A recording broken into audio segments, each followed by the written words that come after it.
গাজাতে হচ্ছেটা কি? 2023 সালের 7 অক্টোবর অতর্কিত হামলা করে হামাস। 1200 মানুষ, 800 লোকের মতো জিম্মি করে তারা। আসলে সেই ঘটনার মূল কাহিনী কি? আপনি যদি গাজার ভৌগোলিক অবস্থান দেখেন তাহলে বুঝতে পারবেন আসলে গাজাতে হচ্ছেটা কি। গাজাকে বলা হয় আধুনিক ডিটেনশন সেন্টার, যেখানে আধুনিক কয়েদখানা বলা হয়, যেখানে ইসরায়েলিদের পারমিশন ছাড়া তেল, গ্যাস, পানিটুকু প্রবেশ করে না, সব কিছু নিয়ন্ত্রণ করে ইসরায়েলিরা। গাজার ব্যাপারে ইসরায়েলিদের মতবাদ হলো এরকম যে গাজার লোক সকালবেলায় কয়টার রুটি খাবে তারা সেটা নির্ধারণ করে। বুঝতে পারছেন সেখানে ইসরায়েলের কতটা ক্ষমতা। এখানে আসলে ইসরায়েল এবং যে প্যালেস্টাইনের যে দ্বন্দ্বটা, সেটা আসলে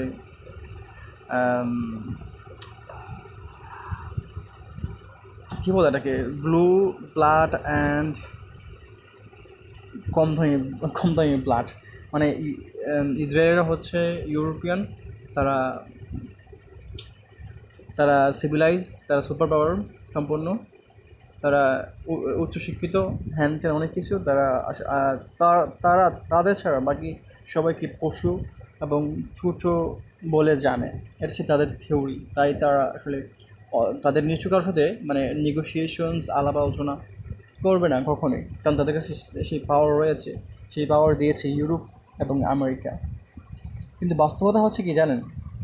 আপনি একটা মানুষকে কত অত্যাচার করবেন, তাদের বাবারে করলেন, তাদের সন্তানদের করছেন, তাদের সন্তানদের আপনি নির্যাতন করছেন, হত্যা করতেছেন। এগুলো কি বদলা কেউ নেবে না? আপনার হাতে চুক্তি করবে? আপনারা তো চুক্তি করার যোগ্য নন।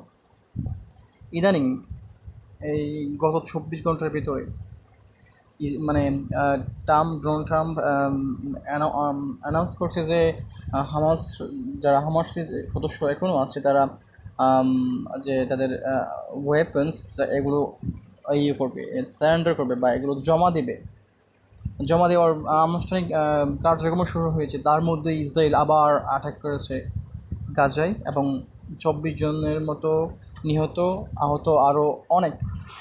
বুঝতে পারছেন আপনি কাদের সাথে আলোচনা করবেন? এখন পর্যন্ত ইসরায়েল হাজারবার চুক্তি ভঙ্গ করেছে।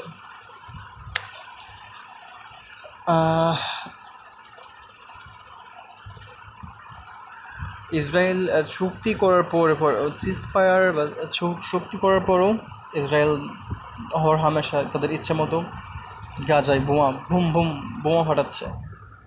এগুলোকে আপনি কী বলবেন? তা আপনি কি মনে করেন যে হামাসের অস্ত্র নামানো উচিত?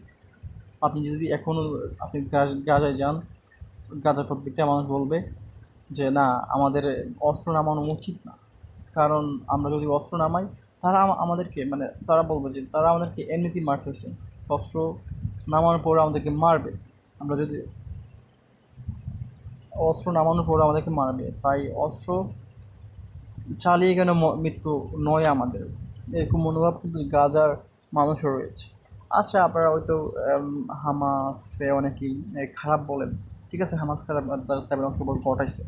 কিন্তু আপনি যদি দেখেন যে ওয়েস্ট ব্যাংক, ইসরায়েলের জেরুজালেম, আল-আকসা, ওয়েস্ট ব্যাংকে কী হচ্ছে দেখেন, যে পশ্চিম তীর আমরা বলি মাহমুদ আব্বাসের নিয়ন্ত্রণে, সেখানে রাষ্ট্রপতি খুব সম্ভবত।